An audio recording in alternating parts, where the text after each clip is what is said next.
My belief is that all legends are based on some fact. And a little voice from the north end of the porchway said hello there. What would happen if we did a voodoo ritual? The dead will harm the living. Whoa, whoa, whoa, whoa, whoa! Shut up. Oh, it's right behind the camera.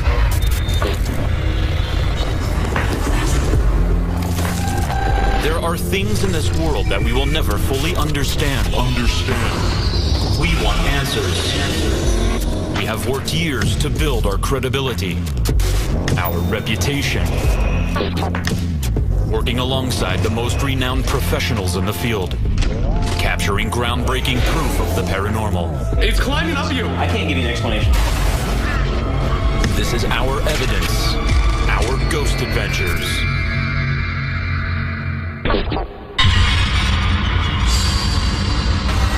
The Myrten-Plantage in St. Francisville, Louisiana, makes everyone's top 10 list for renowned haunted places. We often get photos of a lady in white looking out these upstairs windows. We constantly hear from fans that they want us to check out this 215-year-old home. We heard you, and we're here. One of the challenges of investigating such a famous haunt is that the stories have been told and retold so many times that we really don't know what's real and what isn't. We're not doubting the many eyewitnesses who've had unexplained experiences in and around this plantation over the years, but we do want to know why and maybe figure out who is haunting this place. We are going to start off our tour by talking with the general manager, Teresa. We're finally here. It's about time. That's all I can say. Damn time. It is. Has it always been haunted? As long as I have known about the Myrtle's Plantation, it has been known to be haunted. It's known to be haunted. The big question, why? Why? And there are several legends, mysteries, myths, and cold hard facts. There's so many questions around the Chloe story. Chloe. Okay, now Chloe is one of the famous female ghosts here. Probably our most famous spirit that was captured in a photo here. This photo taken of the back porch reveals what many believe to be an apparition of a slave girl named Chloe, who is said to have lived at the Myrtles in the early 1800s. There are many variations of the Chloe legend. The popular version of the legend says that Chloe was Clark Woodruff's mistress and that he broke it off with her and she was not happy about it. So to get back at him, she decided to bake a birthday cake laced with oleander. Oleander is one of the most poisonous plants in the world. Clark Woodruff's children died. The children are very, very active in showing themselves. And manifesting. Yeah. This is where the two children that were poisoned in the house, they died. They brought them up here and they died here. One thing I want to clarify here at Myrtle's Plantation, and the one thing that the Ghost Adventures crew are very strict on, is separating what is a legend and what is fact and what is a myth. The two children that it is said that were poisoned, Cornelia and James Woodruff, we know they died. But as to whether or not they were poisoned or they died of some other method, we don't really know for sure. The story ends with Chloe being hanged for murder in front of the house for all to see. But without proof of the children's cause of death, we cannot be certain that the story is true or that Chloe even existed. I believe that she existed. My belief is that all legends are based on some fact. Without tangible, factual evidence, we cannot say for sure if the Chloe legend is true, or for that matter, untrue. The same goes for the Myrtle's famed haunted mirror. We're probably more skeptical than anybody because we don't want to promote that false hype. Right. And there are marks on the mirror, and when you take that photograph... Dematrixing. There's a lot of smudges and whatnot on mirrors. Dust collects on mirrors. And when you photograph it, you also have reflections bouncing off of all these windows, lights. Right. And the human mind wants to make faces and things. This is the mirror. This is it. The haunted mirror. This is the haunted mirror. Oh, it's full of smudges. Yeah, see, this is what shows up all the time. This does. But we've had other things show up, you know. Up here and there. How old is the mirror? Is it original to the home? It is not original. It has been resilvered. Miss Hester can tell you all about it. She's been here through 3 owners, so she's more of the historian. Miss Hester Ebby has worked at the Myrtle's Plantation for over 20 years. As the director of tours, she shares with visitors not only the myths and legends, but her personal experiences as well. Have you experienced ghosts here at Myrtle's Plantation? I have had a few experiences. In fact, I saw the gentleman get out of his car, his wife coming up the walkway a good distance behind him, and her little girl. I said, "Oh, your daughter looks very pretty." He said, "We have no children. You know, this was a cheer-up trip for my wife. We just got a disappointment from the doctor." I went outside to see where the little girl was, but it was no one else on the grounds. And I put my hands on the door to come in, and a little voice from the north end of the porchway said, "Hello there." And when I kind of doubted myself, it's almost as if she knew that, because she said, "Hello there" again. Miss Hester is not the only employee who has had a profound paranormal experience here. Mark Leonard, Myrtle's tour guide and resident historian, recounts his one frightful night. The weather was perfect outside. There was no wind, no disturbances. I was reading a book, and all of a sudden, this bed started shaking as if there was an earthquake going on. While I'm lying here and the bed is shaking like crazy, I'm looking at the chandelier, it's dead still. This is when I realized it's not an earthquake, and believe me, I was absolutely terrified. These things are going back and forth like this, and look, down on the floor. These are scratches on the floor, gouges. Wow. Look at this. Look at this over here. These marks.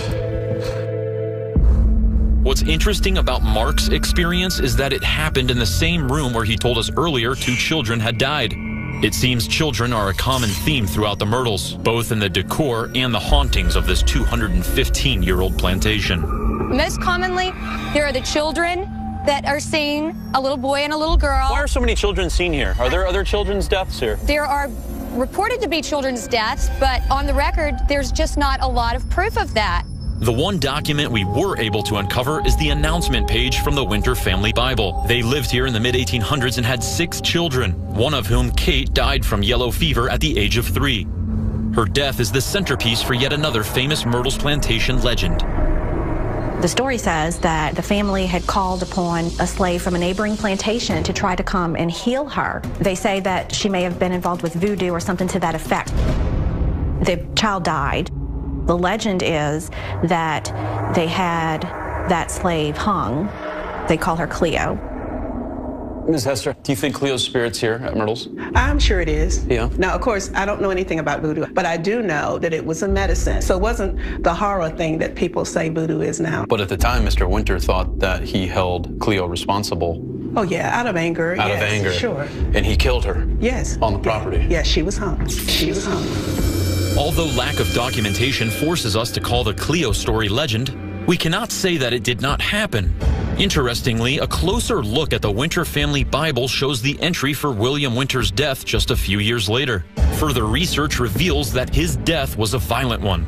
The night of the murder, he heard someone call from outside, so he went outside and he immediately was shot. The fact is that he died that night. Legend says that he was able to make his way all the way through the house and all the way up the stairs to the 17th step and died in his wife Sarah's arms. It's very interesting because people do hear footsteps coming up the steps and stop at the 17th step. The documented fact is that William Winter was murdered, but the question is why? Was his untimely and violent demise payback for hanging Cleo, dictated by the angry spirit of the voodoo priestess? For us, there is only one way to find out. Because Cleo was a voodoo priestess, and she was killed here, as so we're being told, what would happen if we did a voodoo ritual here where Cleo haunts? It's going to trigger stuff. I mean, I'm spooked to voodoo. I just think it's going to open up another doorway for something else. What else? Dude, I'm getting chills. What else happened on this location? Maybe it's not a good idea, dude. Because what if we do bring it back and then piss off the lady who got hung? But I mean, you like bad happening to you. Oh, I do, but not voodoo. If I was a voodoo priestess and I got hung, I would take hell on this place. I know nothing about voodoo. It doesn't make sense. We brought somebody to do a voodoo ritual. No, we can't have that.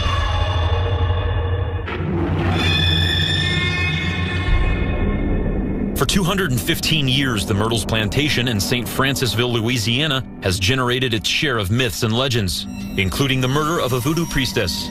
With no historical documentation of the event, we are hoping to verify the story by conducting our own voodoo ritual, and we will need a little help. Ms. Hester, do you know anything about voodoo? I know nothing about voodoo. And you know what? Do you know anybody that we can talk to that knows something about voodoo here locally? No, unfortunately, I don't know anyone you can talk to that know anything about voodoo locally. Really? Okay. Oh, disappointing, March. No, it's okay. Knowing that it would not be too difficult to find someone with knowledge of voodoo in this part of Louisiana, I call our Ghost Adventures researcher, Jeff Belanger. Okay, thanks. Who are you talking to? Jeff. What did he say? It doesn't make sense. What did he say? It doesn't make sense to me. I asked him if he knew of any voodoo people around this area, okay, to do a ritual.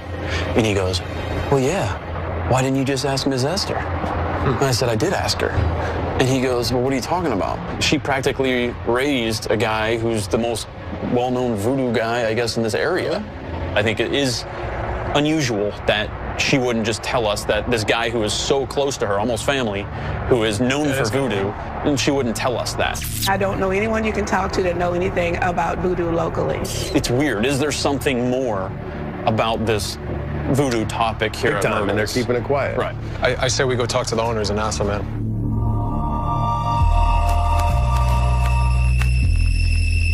We're going to go ask Teresa, the general manager here at Myrtle's, if we are allowed to bring in somebody to do a voodoo ritual on the property here. Come on. Teresa? Hi, can I ask you a quick question? Sure. Okay, hold on. Hi. Hi. Would it be okay if we brought somebody on property to do a voodoo ritual before our lockdown?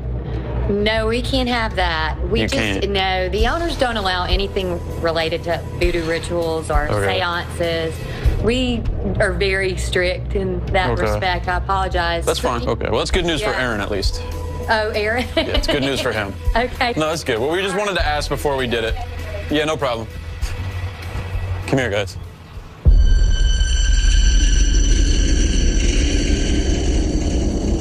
Now I'm confused. When we mentioned voodoo to Ms. Hester, she said voodoo is what? Good. You know, a lot of people think of voodoo as evil, and it was not. It could save lives. If voodoo is good, then why would Teresa say they don't want voodoo here? Think about this. If the voodoo priestess who got hung here, right, back in the day. Yeah, I think it has something to do with that. If you brought voodoo back, what if it amped her up and made her pissed? Like, they might be worried about her. It could curse the whole property. Right, because if I was a voodoo priestess and I got murdered, hung, and then all of a sudden I came back and I had my juice back, oh, dude, I would take hell on this place. I think that they know that voodoo is powerful. You're going to conjure up what we all know too well. I mean, we've been in voodoo. We know this. Instead of doing the voodoo ritual, we should bring a voodoo person in here as a trigger object, like we were talking. Ms. Hester didn't even mention the guy who calls her mom is one of the biggest voodoo guys around here, and she didn't even tell me that when I asked her if she knew anybody that did voodoo, which to me was very strange. Should we go talk She tells me voodoo is all good, and here we're not allowed to even do a voodoo ritual here and bring that guy. I think we should go talk to that guy. Should we talk to him? Yeah, let's go. With the sun going down and our lockdown rapidly approaching, we finally get a chance to meet Robbie Gilmore, St. Francisville's resident voodoo practitioner. Hi, Robbie. I'm Zach. Nice to meet you, Zach. Nice to meet you. We wanted to know if we could just ask you a couple questions about voodoo. That's fine. How long have you been practicing voodoo for? I started at a young age, probably around like 8 or 9 years old. Do you know Ms. Hester? Yes, I do. Okay. Yeah, you very close with her? I call her mother. She's like a mother to me. She is? Yes. Okay. I've been knowing her for many years. Okay. I asked Ms. Hester if she knew anybody that knows voodoo, and she said no to me.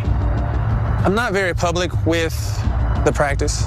It's not something that's really accepted. Even my parents, they know of what I do. I've told them numerous times, and they even block it out themselves. So, of course, naturally, Miss Hester and anybody else you probably ask around here is going to say no. Okay. But there are some open-minded people around here who would say yes. Well, one of those open-minded people was not the owner of this establishment. We asked them if we could invite you to do a ritual with us here. It was very quick no. They don't allow tarot cards. They do not allow any kind of magical anything. practice, seance. Can you put a curse on somebody? Yes.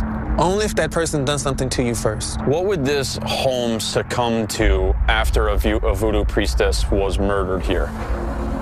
I mean, is there something different that this home would be experiencing today, or the experiences people had with the alleged spirit of Cleo, rather than somebody who doesn't practice voodoo? Because, you know, she tried so hard to cure Kate's fever and then eventually being murdered for that, her spirit, if it's still here, which it is, it's still going to be most strong than most other spirits from other people that died here on the plantation. Okay. Do you think the spirits of priests and priestesses such as Cleo can still put spells on the living?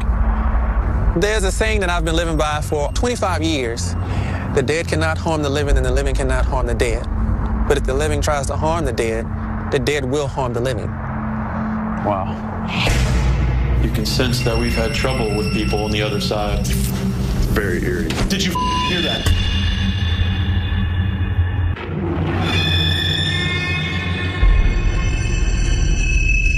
Okay, we're getting ready to start our investigation of Myrtle's Plantation, and there's another gift shop set up just off the property from the house, and that's where we're at right now. And while we're investigating, Bill Tolley, Jay Wasley, our audiovisual techs, are watching a live video surveillance center, along with live audio with a boom mic that's being recorded in the main staircase. So I have a camera, Nick has a camera, Aaron has a camera. There are many legends, mysteries, and facts about the dark history of Myrtle's Plantation. And right now, we're going to go try and communicate with the spirits themselves to separate what's fact from fiction.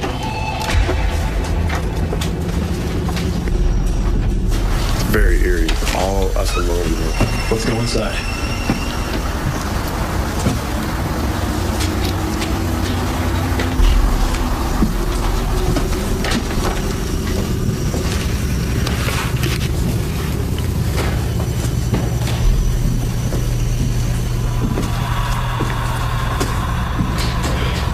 Right now we're reaching the staircase where it said Mr. William Winter died on the 17th step.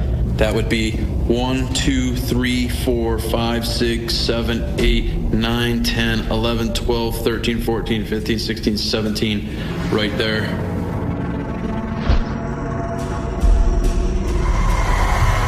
It's an honor to be in one of the most iconic, supposedly haunted locations in America. Hello, spirits. I'd like to start off by... Just felt a gust of wind right here, Nick. In front of you? Yeah. Is there an air vent around here? On the floor or something? Sure. Dude, I'm right by the door and there's no air coming through this thing. Whenever you feel a sudden draft of wind when no windows or explainable sources are causing it, this could be a spirit manifestation or feeling the transference of energy within the environment. But as investigators always try to debunk the event before tagging it as paranormal. It's got that gust of wind you're talking about, Zach. Yeah? There's air on. Is there? Yeah. I think there is. I can hear it, feel it. It's warm air, too. Oh, there it is. And that's exactly where we would have felt standing right here. So that's debunked. We're moving.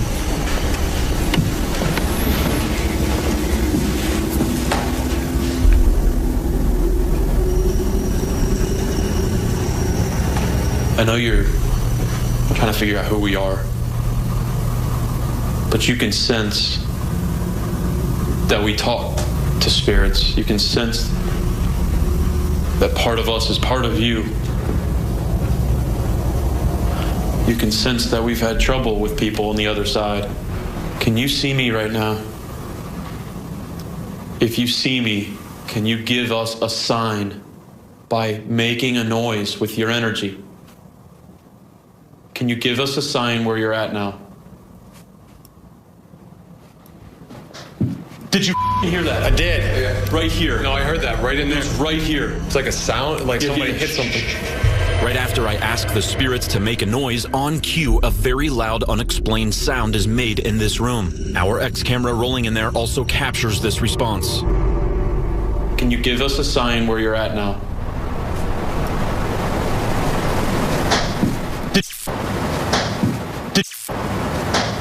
Did you hear that? I did. Yeah. Thank you very much for giving me that tab. We've established that you can hear me. Because we receive a direct response, it is time to see if we can get verbal communication through our SB7 spirit box. Can you tell me the name of the voodoo priestess that was killed out front?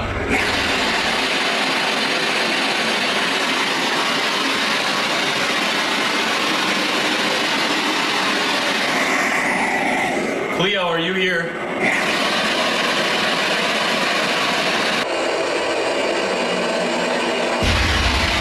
You can see when we turn on the spirit box, when there's no spirits present, it'll just give us white noise like this, just static. And so we'll just walk around until we feel where the presence of spirits.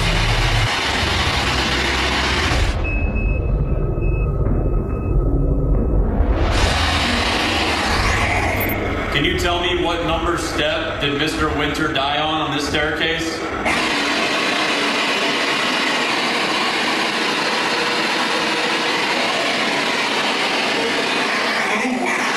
Behind you. You hear that? Yes, right there. Listen. Here, get in the bed with me, man, and we can feel the vibrations together. Whoa, oh my God, it's weird.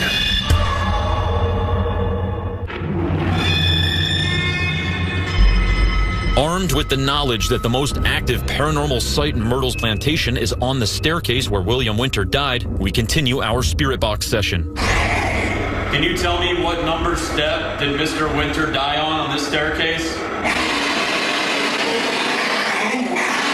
Behind you.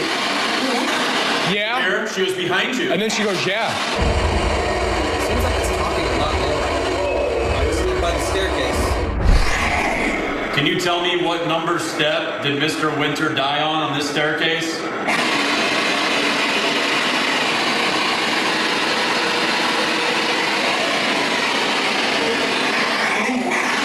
Behind you.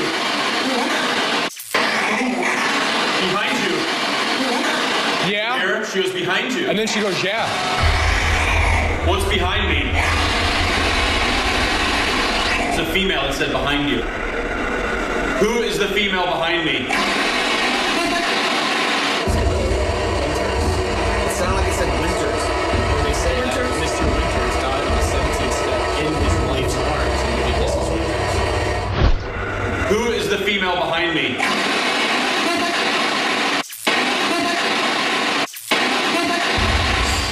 We have to go back and review that. There was some really good stuff. I got so, like... I've been dizzy on the stairs. Yeah, I got real lightheaded on the stairs. Yeah, I almost fell over there in the corner. I was like, whoa, oh my God, it's weird. What is this? Is there someone in here? Hey, Nick. Just listen for a second. Oh. You hear that? Yes. Right there. Listen.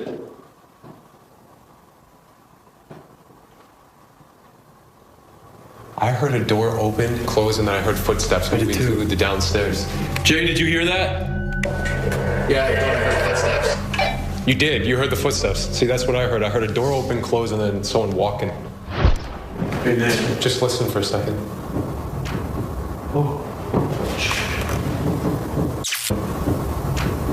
Oh. You hear that? Yes. Right there. Listen. Zach, it looks like this door is moving. What door? It's moving back and forth. Seriously? I don't know, that's what I see with my eyes. It almost looks like someone's trying to push it. Can you shut the door? Close the door if you want us to leave.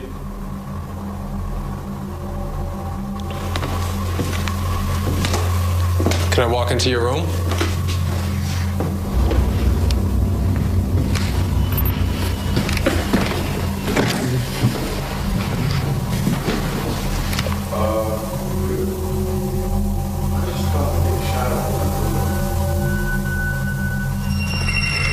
As I drift away from Nick and Aaron, I enter the notorious room where this bed is said to violently shake so bad that it actually marks the floor and terrified this man. This bed started shaking. I was absolutely terrified. Can you shake this bed?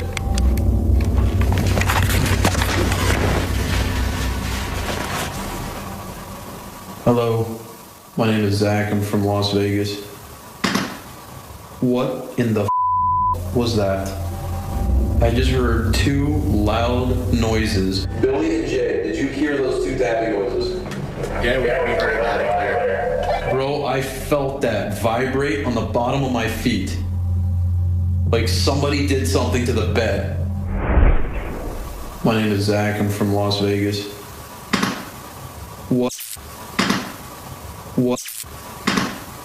What in the was that? Can you do it again?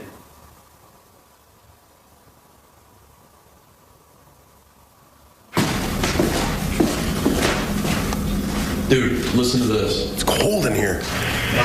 Listen. My name is Zach. I'm from Las Vegas. That was loud. That sounds like a bed moving. Right. And it happened right here, and I could feel it, Aaron. Damn. On the foot of my bed. Aaron, get in the bed with me, man, and we can feel the vibrations together. It was awesome. Whoa. No. Did you just hear what you said? Dude, only you take it that way. It's paranormal. For the evidence, man. This is the notorious moving bed, and I just felt it move with noises. Do you want to experience it with me or not? That's a straight talk soup clip, right? But get on. Do you want to experience this or not? Yeah. Then get in bed with me. Just get in. It's the most uncomfortable question I've ever asked. Get in. Don't cuddle with me, man. No. We'll scoot over a little. Is there anybody in that back room over there?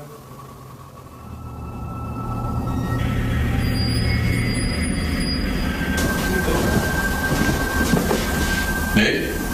Where's Aaron? We're both in bed, man. Nick joins us in the bedroom, but we feel the bed is a little too crowded at this point for him to join us, and it would be quite weird. So we all head back to base camp where Billy and Jay alert us to some startling audio evidence we were unaware of. We heard something that you didn't hear? Oh, it's right behind the camera, and check it out. Whoa. That was serious. Dude, Zach, come here, quick.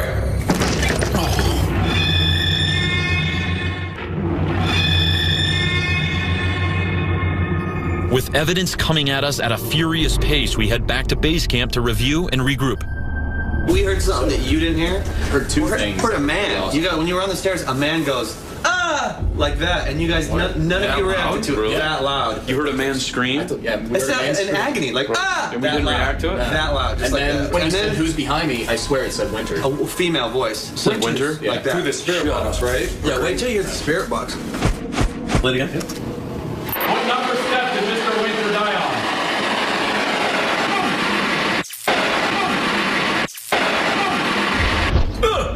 That was awesome, dude. That was cool. You know what's crazy? We didn't hear that. Yeah. And you know what? It does indeed sound like an old man hurt or got shot. Right. And they say that Mr. Winter got shot on the porch and he climbed up the stairs and he died at the 17th step. Yep. Right. And this may be a residual verbalization from when he was hurt. You know? This is the importance of having live audio monitoring. So Jay can also listen in and catch voices that we don't catch, and also voices from the spirit box that in the moment we may not be able to make out. And when we come back, we can do live in the moment analysis, which will help us go back there and continue conversating with this spirit. Who is the female behind me? Winter! Holy Play it again. She comes through and says Winter. They say that Mr. Winters died in Mrs. Winters' arms on the 17th. They met there. Right. So she could be behind there too, still kind of behind him. Say that again. Who is the female behind me? Winter. Yeah, you can hear that really good. Good job, man. Yeah, Good Winter. job catching that, Bill. Good You can hear job, that buddy. That's awesome. Because of this female spirit communicating with us on the stairs, Nick and Aaron immediately return back there to take full spectrum still photos, and they get hit with a sudden surge of heavy energy. It's so heavy in this building. Everything feels so heavy.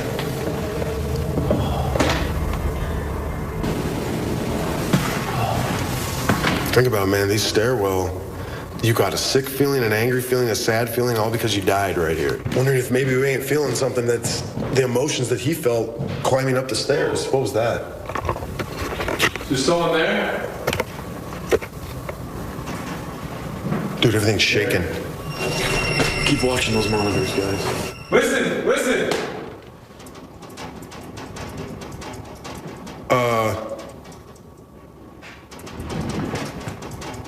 Holy Film. I'm filming. That goes to the parlor. Don't say anything. Film it. You saw that, right? I heard it. Zach, come here, quick. Oh, what's wrong? Quick.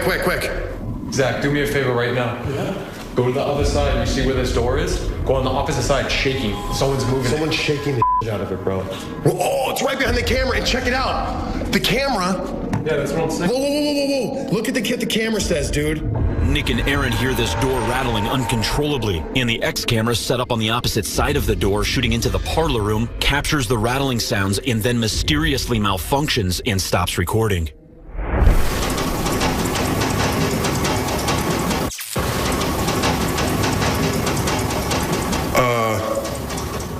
We believe that whatever makes the door rattle also causes the camera to malfunction, and that's not all. We also capture something unexplained on the thermal imaging camera that is actually shooting back towards the X camera that malfunctions. And this is the door that's rattling with Nick and Aaron on the other side of this wall. So to add to this chain of events, which involves the door rattling at the same time that this camera malfunctions, this unexplained dark mass manifests on the other side of these chairs near the floor. We are not saying this is a ghost or paranormal. We just can't debunk it because in our experience, the thermal imaging camera does not pick up on casted shadows. And if anything was being cast through the chairs, you would also see the legs darken at the same time, but this dark mass manifests behind them. On top of that, this color depicts very icy cold temperature. We feel that this unexplained visual capture has something to do with the rest of the chain of events. That was serious. Dude, someone was shaking the door. Like shaking it, like let me out. And right where the door is where this camera that just came the screen of. First I thought it was outside in like some wind or something, and then when we looked down and we really noticed it was inside. There's no wind in here. There's nothing that could have made that happen except for a spirit. Whoa. Shut the up. Dude, it was launched. The Myrtles Plantation is certainly living up to its reputation as one of the most haunted places in America. Our infrared camera reveals an unexplained black mist. At the same time, Nick and Aaron hear the rattling of a set of doors, and our X camera malfunctions. We do not believe this chain of events to be a coincidence. There's no wind in here. There's nothing that could have made that happen except for a spirit shaking the door. Do you think whatever was shaking the door did this to the camera? I have no clue. In the mid-1800s, William Winter's daughter Kate died from yellow fever at age 3 inside this house.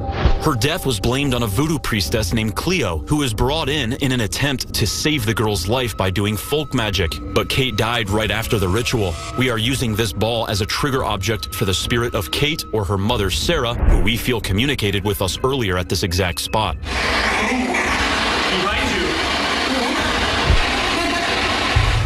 There's no camera up there.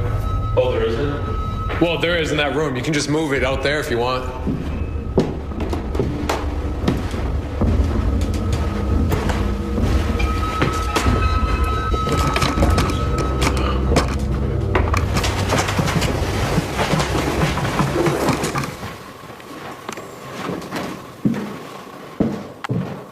Someone hit that ball off the stairs. Oh, Zach! Whoa!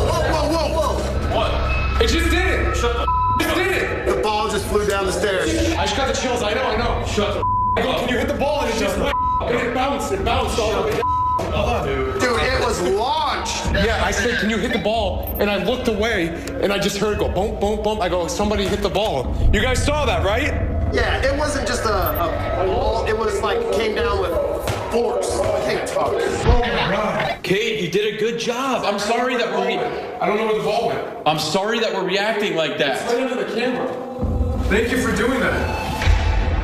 Okay, right now we just captured this awesome evidence, and there's one other person here. He's kind of the night watchman, security. I just want somebody from Myrtles to see this before we call it a wrap. We put this ball up there, and it was about 3 inches off the edge, about that far off. And there's carpet up there, so it nestled nice in there. Didn't move once. Yeah, we walked up the stairs right by it, didn't do anything. Go ahead and play it. So Nick's got his light on it. Watch when Nick turns away from it. And it hits the camera. Those kids might have thought that was their ball. The kids? Yeah. The little children? Does this happen a lot here? I cook right in this kitchen, and so and people eat right over there. And